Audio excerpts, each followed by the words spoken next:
Thank you all very, very much for that. Thank you for that introduction. And Kevin, thank you for the leadership you've shown in developing nationwide our project, which any of you are interested in can join by going to newt.org/students, which is an effort to pull together young people across the country to talk about the right to have, as a choice, a personal Social Security savings account, which I'll come back to in a minute.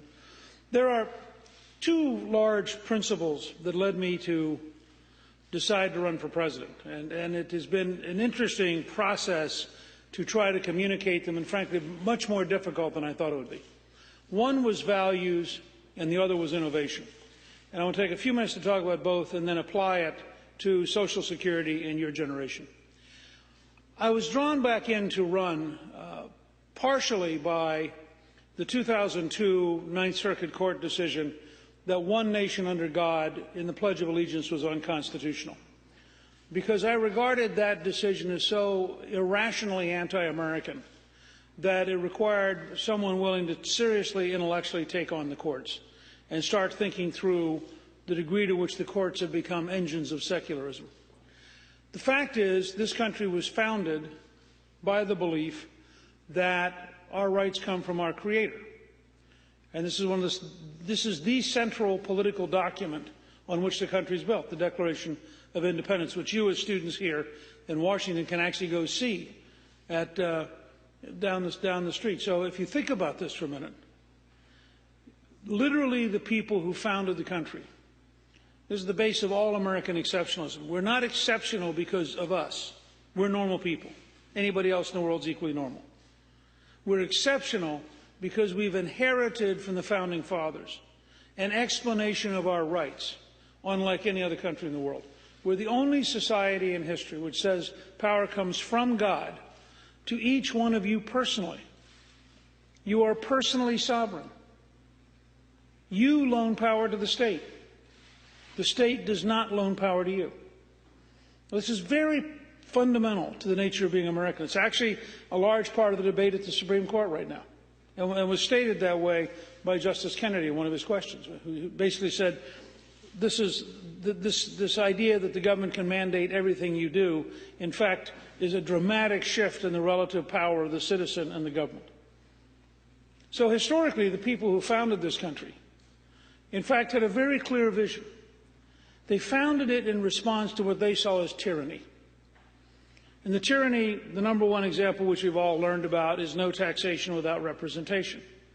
But the number two argument of the Founding Fathers was over judges, because they saw the British judges as imposers of dictatorship on behalf of the king. And that's why they took a number of steps to limit the power of judges.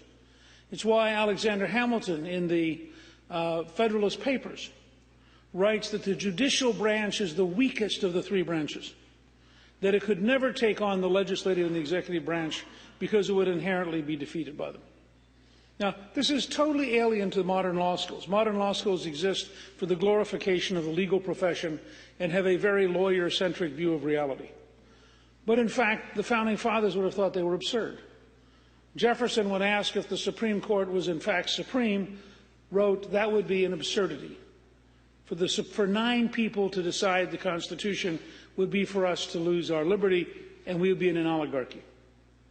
Abraham Lincoln, who in part was drawn back into politics by the Dred Scott decision, by which the Supreme Court extended power over slavery to the whole country, in his inaugural address takes the court head on and says, the court may issue the law of the case, but they cannot issue the law of the land, because if they could, the American people's freedom would be gone.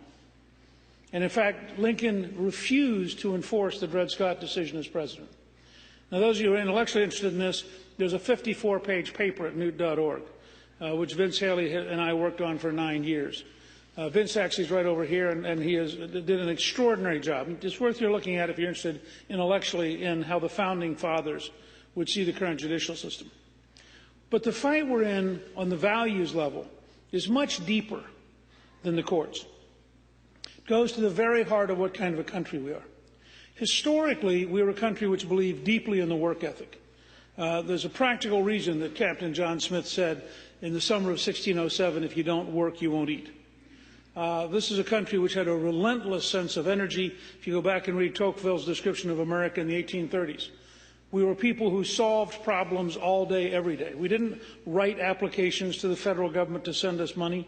We went out and did things. I would contrast that with the current version of NASA, which has spent $181 billion over the last 10 years and has no rocket capable of putting people in space, which would make one wonder, what exactly do they do other than sit around all day and think space thoughts? Now, I'm trying to describe to you something very fundamental about the nature of America.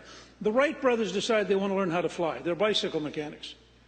But they don't say, oh, gee, I've got to go get a PhD in aeronautics, which didn't exist at that time. They don't say, I've got to write to the government for a grant.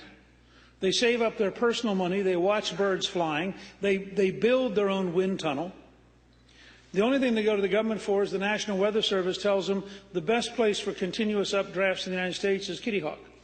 You get more wind coming off the ocean on a regular basis, which they needed because the plane needs lift. And they're very smart. These are very clever people. And this is a point I'd make about the academic world.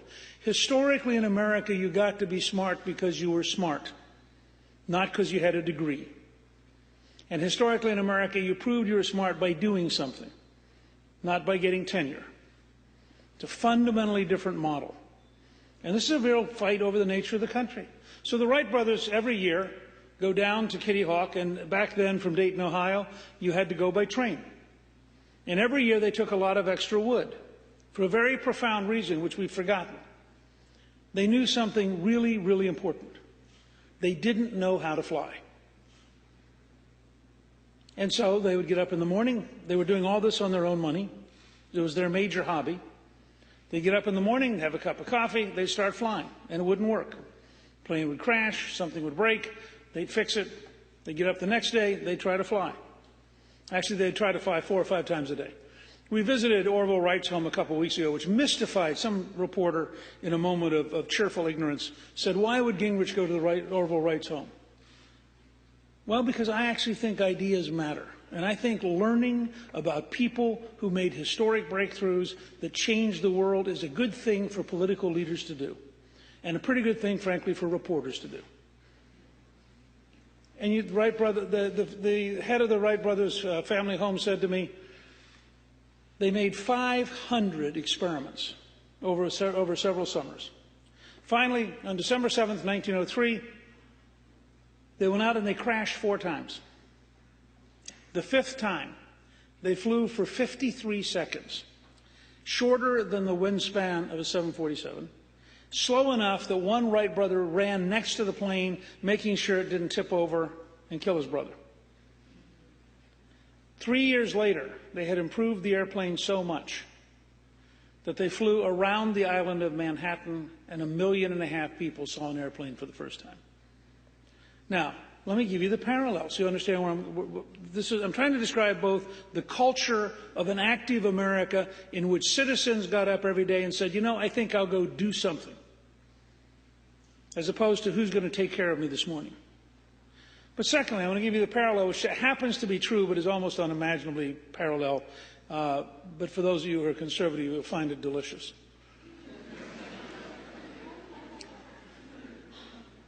The Smithsonian, arguably the center of knowledge in the United States at that time, got a $50,000 grant from the Congress. Now, the Wright brothers did all of their experiments, according to the curator at the Orville Wright's home, for about $500, which was real money back then. It would be, I don't know, $250,000 today.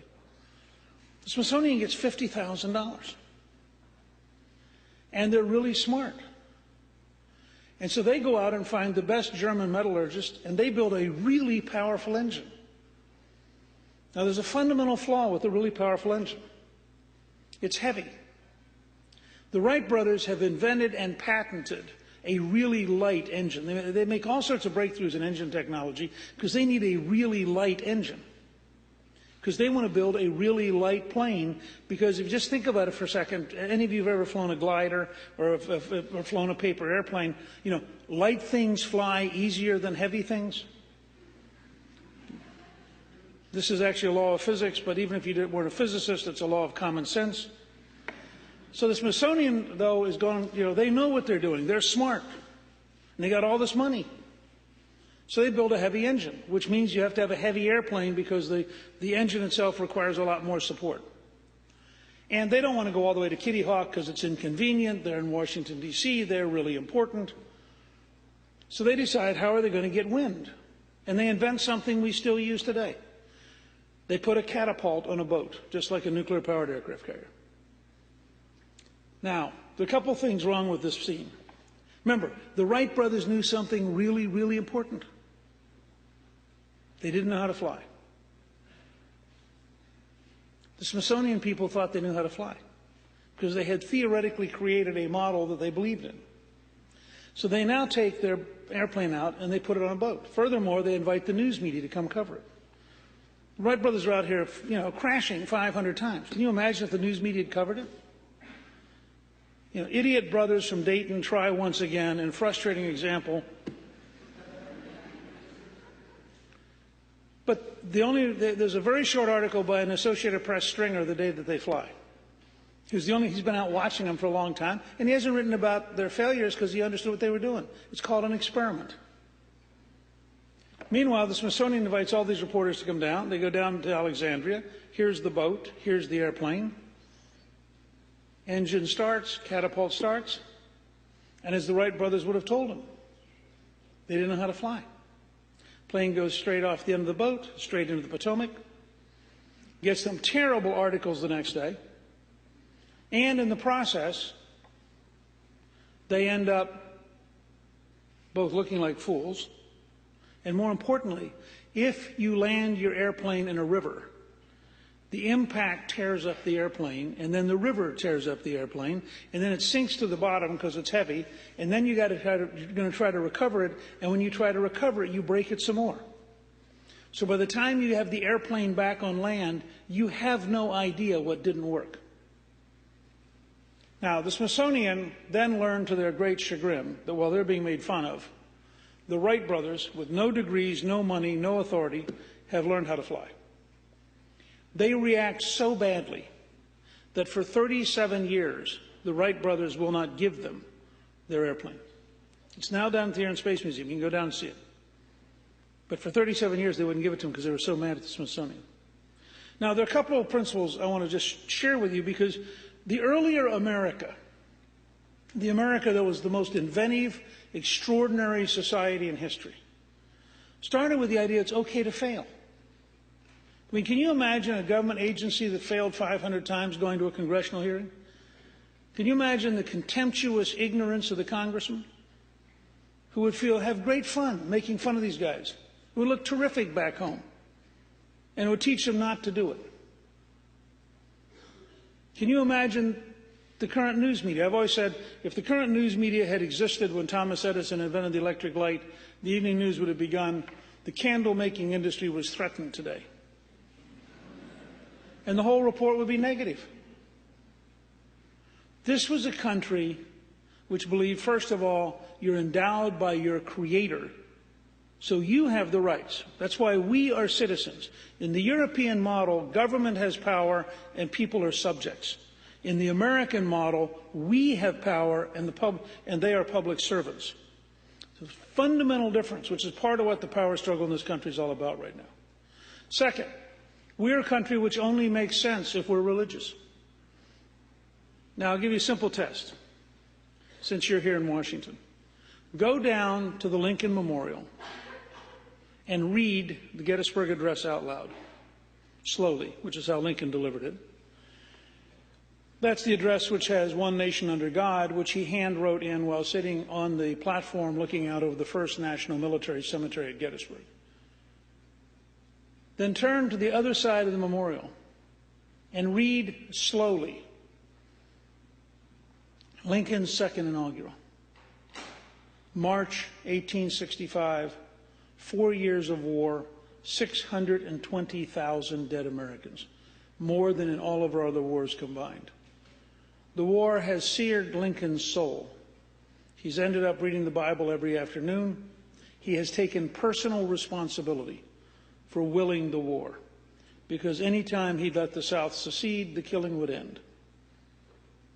He gives an inaugural address that's only 702 words, 14 references to God, 2 quotes from the Bible. And I'll bet almost none of you have ever been in a course in college or in high school where your teacher took the time to introduce you to Abraham Lincoln seriously. Because you can't introduce Lincoln seriously without dealing with religion. And we now live in a secular academic world and a secular news media where this would be horrifying. So I just challenge you, go down and read it.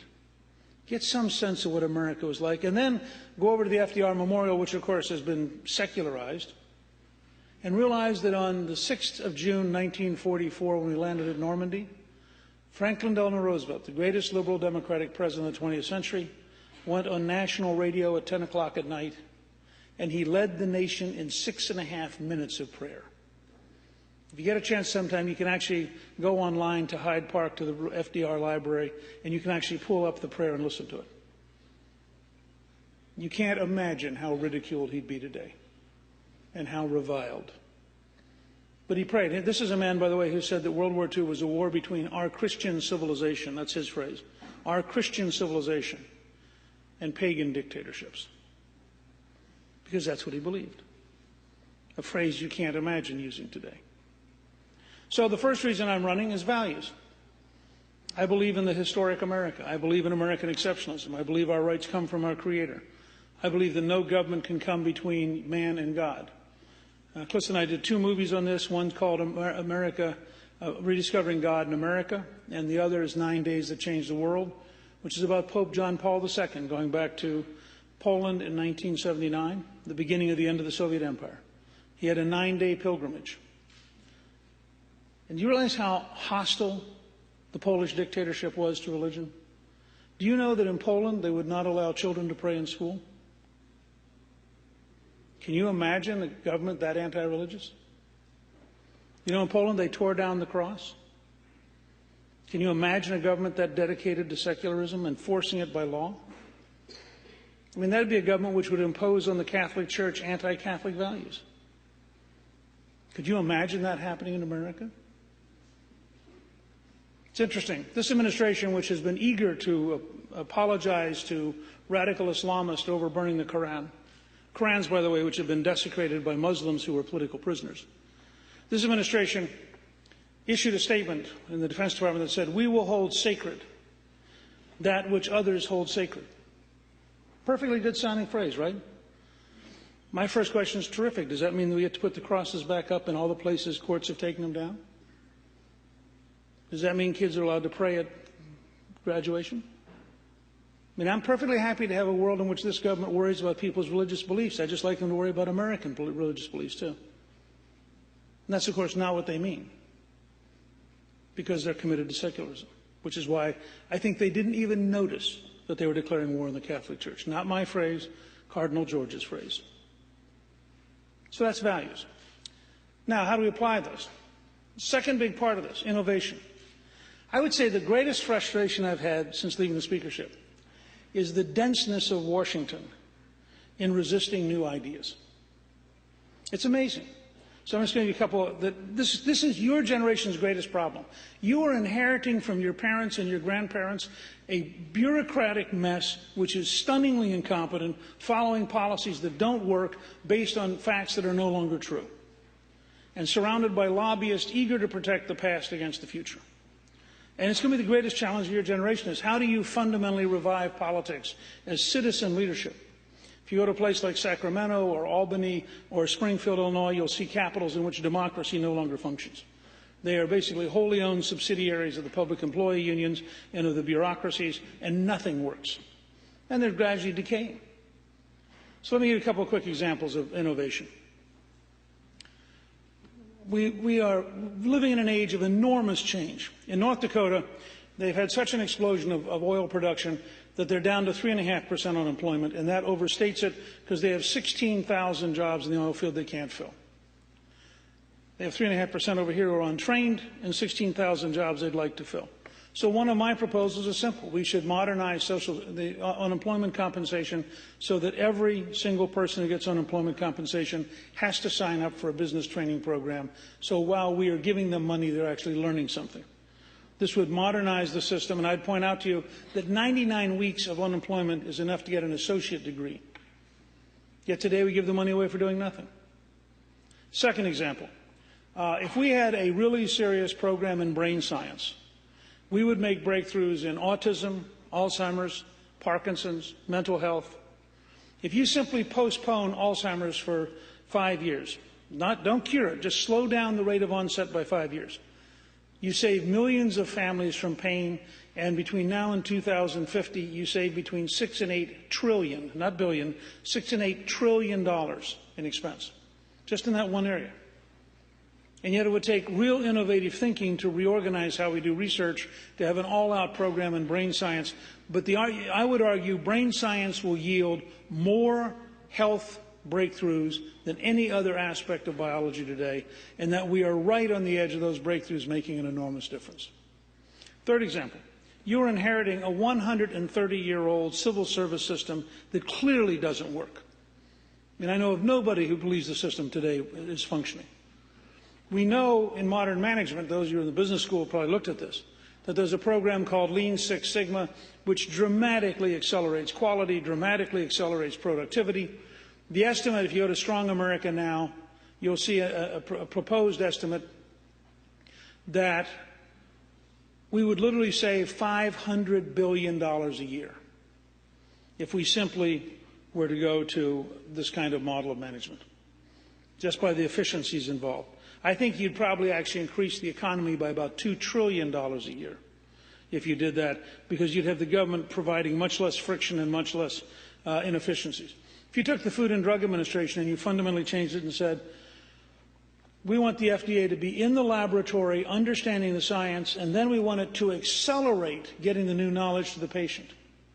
This is the exact opposite of its current model.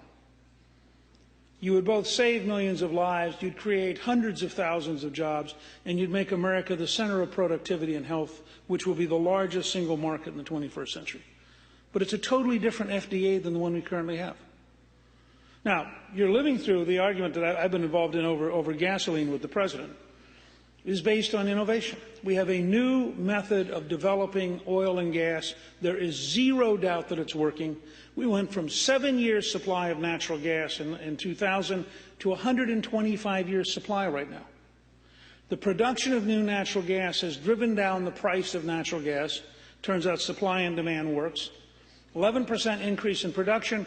Natural gas has dropped from $7.97 per unit down to around $2 per unit. If you had the same decline in the price of gasoline, it would cost $1.31 a gallon. Now, this is just a fact. In fact, it is now, I just wrote my weekly column this week on the whole notion that the natural gas breakthrough is so big, you're going to see virtually every major trucking company use natural gas for their trucks rather than the diesel fuel, because it's now like $1.50 a gallon cheaper, and the equivalent of a gallon is $1.50 cheaper than diesel fuel. And so if you're a big trucking company, that's an enormous amount of money over the course of a year or two. These things are all happening. North Dakota, the new technology has increased the amount of oil we have there from 150 million barrels in reserve to 24 billion. And the people who are developing North Dakota believe that if we get another generation of breakthroughs, that we will probably have around 500 billion barrels in North Dakota. Let me point out, by the way, that if you have a 125-year supply of natural gas, the correct answer is not to say, oh, gee, that means that sometime around 2137 we'll be out of natural gas. That would assume you're going to have no technological breakthroughs in the next 125 years. We had 30 billion barrels of oil in reserve in 1980, and we have since produced 75 billion barrels. And we today have more reserves than we had in 1980, because it's a floating number. Yet a number of you, I suspect, have taken classes where people worry about peak oil, and we're going to run out of oil at some point in the near future. There is zero evidence today, because the technological breakthroughs of the last 20 years basically have eliminated that. I mean, maybe your great-grandchildren will worry about it, but I actually think by the time your great-grandchildren will actually have electric cars that work. So, I'm just trying to give you a flavor of how dramatically different it is to think. I mean, I've been arguing we can create an American energy program for American energy independence, which would mean that no future president would ever again bow to a Saudi king. Now, this is a very different world than the world we've been living in for the last 40 years. And I would argue that if the Iranians want to practice closing the Straits of Hormuz, for the short run, the U.S. Air Force and the U.S. Navy guarantee passage. 1 out of every 5 barrels of oil in the world goes through Hormuz. But 10 or 15 years from now, this is very central to your generation's future. We should have adopted a policy that makes us so energy independent that we are in fact capable of saying to the Europeans, the Chinese, the Japanese, and the Indians, you have a problem in the Straits of Hormuz, we don't. You figure out how to solve it. That's a very different world than one in which your generation is going to try projecting power halfway around the world every single year of your life, which I suggest to you is not a very good strategy. I'll give you one other example. When I was Speaker, we tried to open up ANWR. And if you look at the modern drilling technology, the amount of ANWR we would open up is very tiny because it's physically right next to where we currently have oil in Alaska. When President Clinton vetoed it, he said, there's no point in doing this because the oil wouldn't come online for at least 10 years. He said that in 1996, which means this year will be the 6th year you were getting oil. And you have to think over time. What are you trying to accomplish over time? Now, let me apply that to Social Security. In 1983, we had a traditional answer to Social Security: cut benefits and raise taxes. That answer is wearing out, so every single deficit commission gets worried. Everybody talks about what are we going to do. 1983 is 2 years after Chile adopted a personal Social Security savings account. 1983 is 2 years after the city of Galveston adopted a personal Social Security savings account. The only place in America that has a personal Social Security savings account is Galveston, Texas, because the Congress made it illegal for anyone else to adopt it because it was so attractive it would have meant people left Social Security. And the Congress wanted to keep people trapped in the current system. Now, what have we learned in the last 30 years? I mean, we now have, this is not a theory, we have 30 years of Chilean experience. Well, it turns out, according to the official actuary for Social Security, who has scored a personal Social Security savings account model. And I want to say that Peter Ferrara, who's done more work on this than anybody else I know, is right up here. Peter, take a bow for a second. This guy will do more for your generation's income than anybody else I know.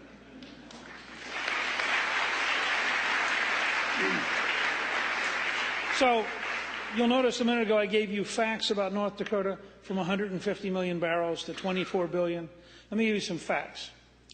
According to the Social Security actuary, if we had adopted in 1983 a personal Social Security savings account model, we would today have over $16 trillion in savings accounts.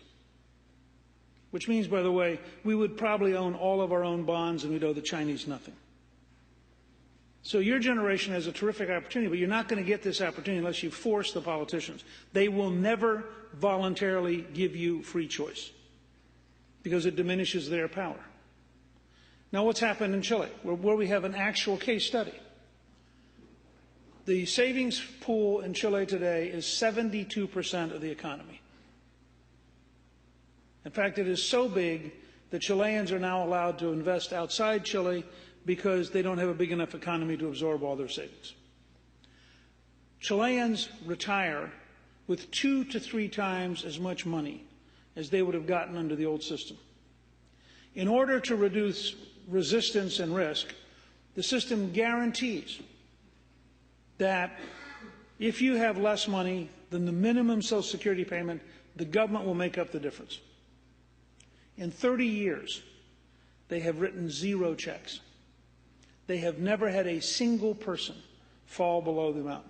And in fact, Peter calculated that if you looked at, and published it, that if you looked at what happened to this stock market in 2008 and 2009, a person who had been part of the system would still have had, after the decline in stock value, dramatically more money than they would have gotten out of the traditional system.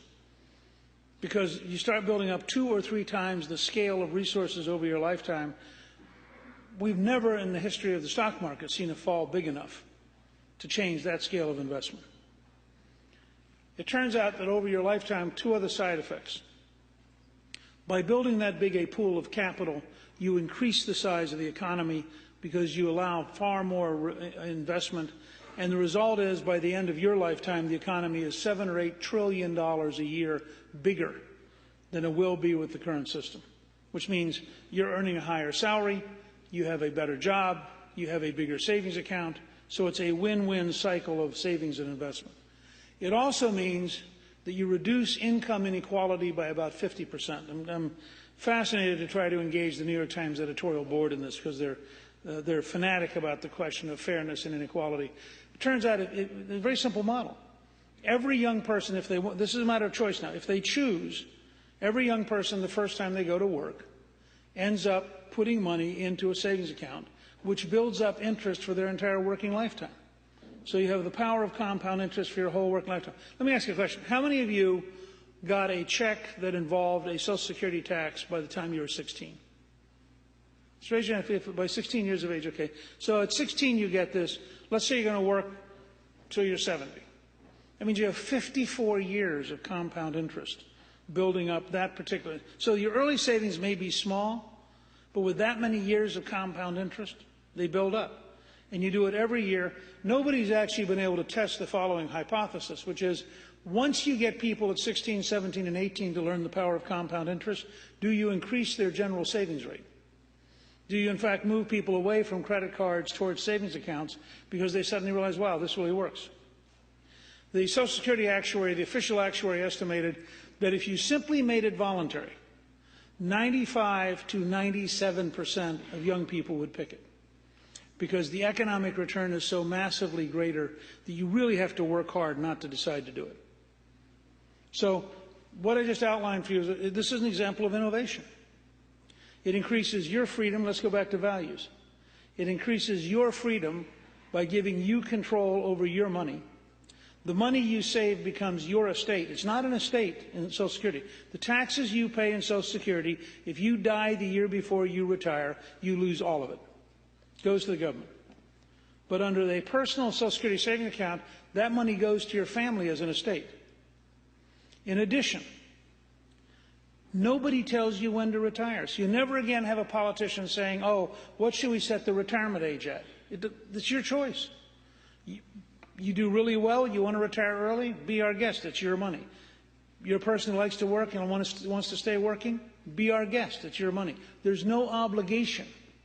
Because if you, let's say you never took it out and it just kept growing, and then you passed away at 95 with a pretty big savings account by then, that's your family's estate. That's your choice.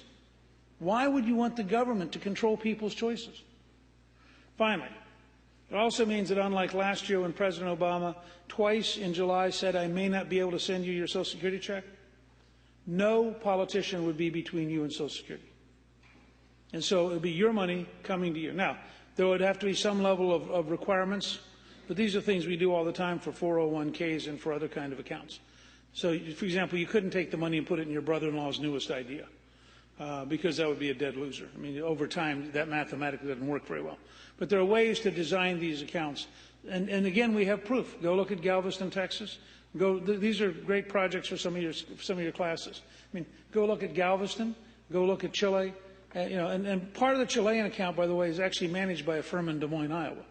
So there are lots of people in the United States who understand how to do this and who could easily help design this in a positive way. Let me just close with this thought. I think the 2 greatest choices that your generation is going to face are, who are we as a people? Are we still exceptional? Do we still think our rights come from God? Do we still believe, in fact, that the government is our servant? Or are we drifting into a much more European model where we're dependent on the state's in charge, the bureaucrats run us, we don't run them? And second, can we take all the things that work and migrate them into the system? Now, I'll close with 2 vivid examples and I'll take questions. How many of you have ever gone online to follow a package at UPS or FedEx? Just raise your hand if you've ever checked. Okay. So this is not a theory, right? And again, just the way Washington thinks. It is literally a fact that you can, we have technology today which allows you to ship a package, track it in virtually real time, and at no extra cost pull it up on your computer, your iPad, your iPhone, your BlackBerry, whatever your particular device is.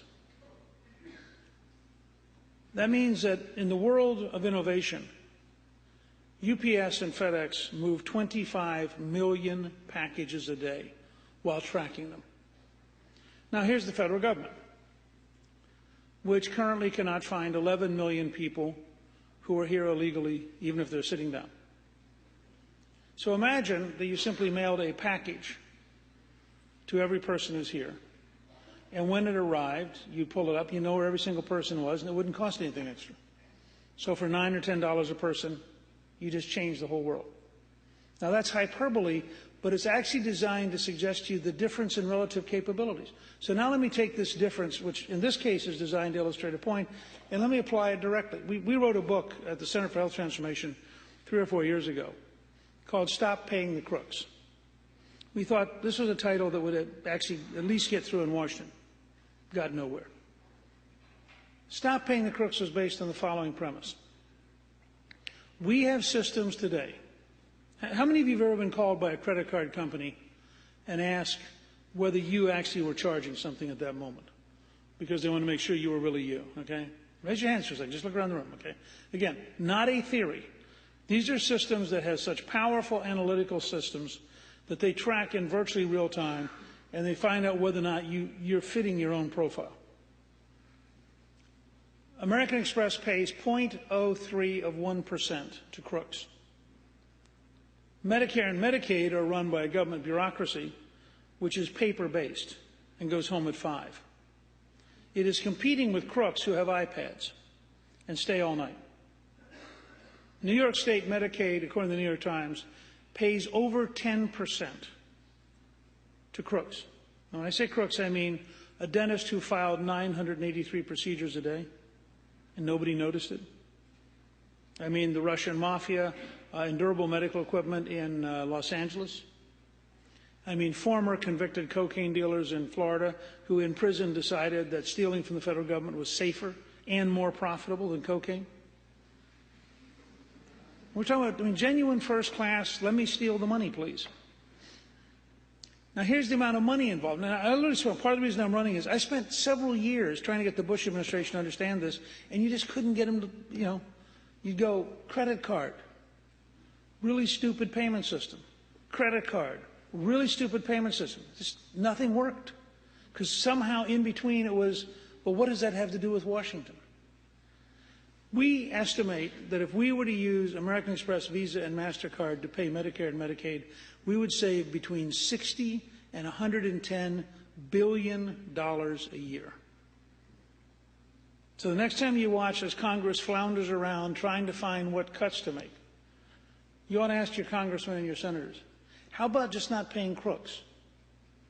Now, this doesn't count food stamps, it doesn't count unemployment compensation, it doesn't count dozens of other places where money goes out of the federal government. Just in these two programs, we believe an accurate estimate is between $60 and $110 billion sitting on the table to be saved annually, almost $1 trillion in a decade. Now you take your lifetime, figure out how long you're going to be around, take that amount of money times your entire tax-paying lifetime, and you'll begin to see how much money is sitting there just through government incompetence. That's the sort of thing we could change almost overnight if we had a system that was willing to look up, find out what's actually working in the world of innovation, and then force it on the world of bureaucracy and politics. And that's the only way you'll get it, is to force it, because this system will never voluntarily change. And that's why I decided to run. And I look forward to your questions.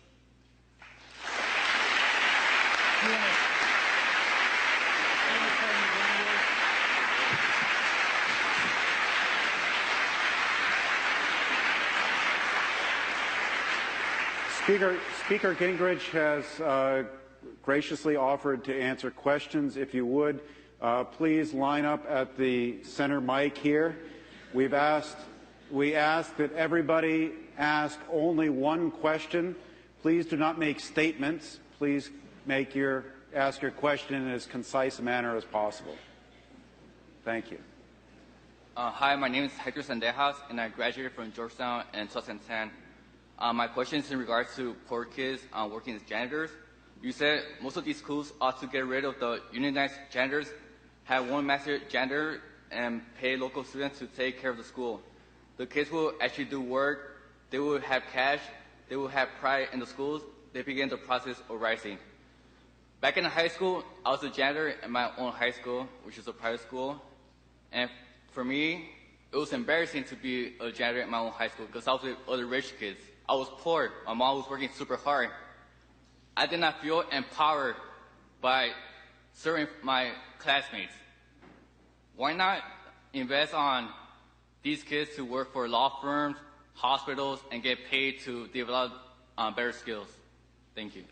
Look, I'm all for doing that, but I would also ask you the question, did you find it useful financially to earn the money? Is there a reason you were doing it? I mean, I need to help my mom. She was a single mom.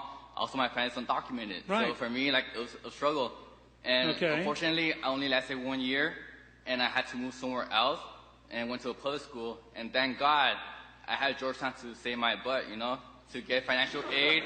I got a scholarship, I got food rights, so thank God, you know, I got everything through Georgetown. But without this opportunity at Georgetown, I wouldn't get anything. All my friends, they're pregnant, in gangs, in jail, and we did the same job, you know, working as janitors. So for me, like, your remark was offensive towards me. You know? I'm sorry if you're offended. Both of my daughters worked as janitors at the local Baptist church, and they earned the money, and they didn't think it was demeaning, and they actually liked the idea that they earned their own money as kids, and they kept their own money because they thought work had inherent dignity. But they come from a wealthy family. That's not the point. I'm not, look. They come from a wealthy family. I come from all struggle, you know? I was a college. We don't want to follow the same cycle. I wasn't wealthy. I wasn't wealthy. We don't want to follow the same cycle. Well, you and I just disagree, and I'm sorry. I think, I'll just repeat this. I believe in poor neighborhoods, if you could find a way to help people have a job and maybe keep them in the school because they have a money relationship. I'll give you a place to go look at. The College of the Ozarks, you can only apply to it if you need financial aid. They have no financial aid. If you're accepted there, and it's the 5th most exclusive school in the United States right after Columbia University, if you're accepted there, you work 15 hours a week during the school year plus 2 40-hour weeks. That pays tuition and books. You work 40 hours a week in the summer. That pays for room and board. 92% of the students graduate from the College of the Ozarks owing zero. I'll let you all compare that to what you're going to owe. And the 8% who owe something owe an average of $5,000 because their senior year they bought a car. I happen to think that is a better approach than having people graduate from school with huge debts, which they're going to spend 20 to 25 years paying off if they can get a job to pay it off.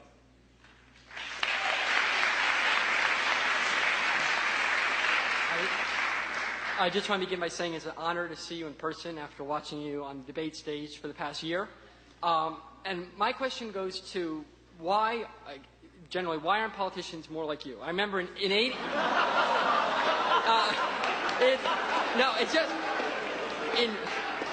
in 1980, having no life and watching a lot of YouTube, I remember in his 81 inaugural address, Reagan said, "We're too great of a nation to limit ourselves to small dreams." And you're the only one who seems to actually offer, at least from my perspective, a bold vision and big ideas from how we can continue to grow as a nation in facing new threats. Why is it that most politicians are focusing on small things and things we can't do and not big solutions? I actually think it's an unfortunate comment. You know, the person who had the best question about this is a good question. The person who had the best... No, I mean good in the sense that you're actually going at the heart of something profound. Greta Van Susteren, you know, I talked about having colonies on the moon, and I talked about the importance of space and all this stuff, and I just got ridiculed, including by my 2 opponents. I mean, who just went sort of nutso on this thing. And Greta Van Susteren interviewed me, and she said she was fascinated because she remembered John F. Kennedy in May of 1961 saying, "We will get to the moon in this decade. We will do it not because it is easy, but because it is hard." And she said, you know, back then we actually thought it was possible to be American. We thought it was okay to have big dreams. She said, what has happened to this country that we're into such cynicism and negativism and defeatism that to propose a bold new venture into space is ridiculed? And I think this is true across the board. I mean, we have a call, and this is why, frankly, I split with all of my consultants last summer. We are surrounded by a news media that is cynical, and by consultants who are cynical, by lobbyists who are cynical. You're in an imperial capital in which they basically want to know, how am I going to get the money? And they think having big ideas is silly, and they think it's a waste of time. But that was true in 1980. I mean, most people in this capital thought Ronald Reagan was strange. I mean, he was out there talking about defeating the Soviet Empire, about relaunching the American economy. He wanted 3-year tax cuts. Now, at the end of the time when he left office, the Soviet Union was disappearing. We had 16 million new jobs. He'd rebuilt belief in America. They promptly erased him. They said there's nothing to learn from Ronald Reagan. I came along in 1994. We set the all-time record for turnout. We had 9 million additional votes in 1994. The Democrats lost them, and it is historically the biggest one-party increase in history. Most of the people in my party said, oh, all that weird idea stuff. Why do we have to have contracts? Why do we have to actually stand for something? And this is you ask a fundamental problem. This is why I'm running. I haven't done a very good job of it, candidly. Because it is so difficult to communicate big solutions in this country, and the entire structure of the system is so hostile to it. But we are in deep trouble as a people. This transcends Republicans, it transcends Democrats, it transcends Obama's personality, it transcends the Republican candidates. Your generation is inheriting a dysfunctional country which cannot communicate with itself and whose political leadership has no ideas big enough to get us back on track. And that's why I decided to run, and I have no idea how to answer your question. Thank you.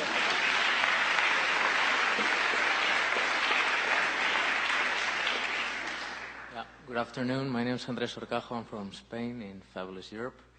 And you as a Catholic, member of the Catholic Church, what do you think that the U.S. spends 3 times what the rest of NATO spends in defense, but there's 40 million people uninsured in America? Thank you. Well, what do you think about a country that has over 20% unemployment? Terrible. Right. That's right. So I'm not trying to pick a fight. I'm just saying, let's be quite clear here. There's some huge problems. You know, the number one reason we spend so much on national defense? Because you don't. Now, you want to show me the NATO forces that want to come and take over from us in the Middle East? We're available this evening. You want to show us the NATO forces that want to build a ballistic missile defense system to stop the Soviets or the Russians? We're available this evening. You want to show us a willingness on the part of Germany to cut off Iran? Be thrilling. The fact is, we took a burden on after World War II that we're not going to be able to sustain much longer. Because after World War II, we were half the world's economy. We are now going to have to confront the reality that while we are very big, we're not a single hegemon capable of standing astride the planet. Europe is going to have to decide whether or not it wants to play a real role in the world. And to play that role, Europe has been consistently weakening its defenses for a generation and relying on us to make up the difference, and then turning to us and saying, gee, why do you spend so much? Well, I'm happy to work out a deal. You double the investment by Europe, we'll find a way to have less military forces. We don't need to be in Germany where we have forces. I mean, we're in Germany still today. My dad served there in the infantry when I was a kid. There were actually then Soviets. There was an inter-German border. They're gone. We should be gone too.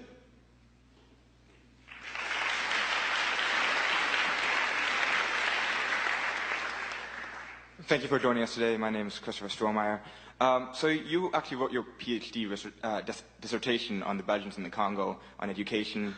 And I've also heard that you were one of the main people you helped save USAID in your time at the House, as Speaker of the House. So my question is, what are your big ideas on the U.S. role in international development for USAID or for other means? Thank you. Yeah, I would replace USAID with 2 primary changes in pattern. One is that this would be a good thought process for somebody to do a paper on. I think if you went back and looked at all the foreign aid money we gave out to the poorest countries in the world over the last 2 generations and said, gee, if that had been an investment tax credit so that American companies had actually built factories and created jobs that were permanent, would both the U.S. and that country be better off? I would love to have somebody, for example, do a case study on Haiti. I think it is absolutely intolerable that we have a country that close to our shore, that small, that we have been involved with since 1923. We have clearly failed to help the people of Haiti, and nobody's prepared intellectually to come to grips with how hard it is. And I just think we've adopted this, my bureaucracy gives your bureaucracy money, that sends all the wrong signals. The best single chapter I've ever read in this is by Paul Johnson in a book called Modern Times, which is a history of the 20th century. And he talks about the fact that we sent all these signals that basically said, go into politics and become a bureaucrat, when you should be sending a signal that says, go into business, create a real job, become an entrepreneur, because what you want to do, and look at the difference in countries. South Korea had the same per capita income as Ghana in 1969. Now, what was it that happened? What were the differences? Why? Nobody wants to deal with this stuff because it's too frightening. I mean, it breaks up all of the insider deals, all of the networks of government agencies, and makes you really rethink. Look at the disaster of UN refugee camps, which have pure socialism. Nobody has any private property, nobody has any jobs, nobody has any savings. They're all taken care of by some international group, so they sit there and they vegetate. No wonder they hate people. They have no vision of a better future because they're sitting in these camps. And so I would argue that we ought to have the courage to rethink from the ground up programs that fail, but we also ought to have the moral commitment to do it, because those folks deserve the right to pursue happiness fully as much as anybody else.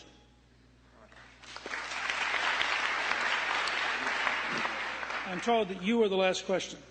So if it's not a good one, yield to the person behind you. Good evening, Senator. Thanks for coming. So if young people were allowed to opt out of Social Security, and let's say a lot of them did, where then would we get the money to fund their current retirees and everyone else who's been made dependent on Social Security through no fault of their own, through the federal and bureaucratic inefficiencies that you've so emphatically denounced?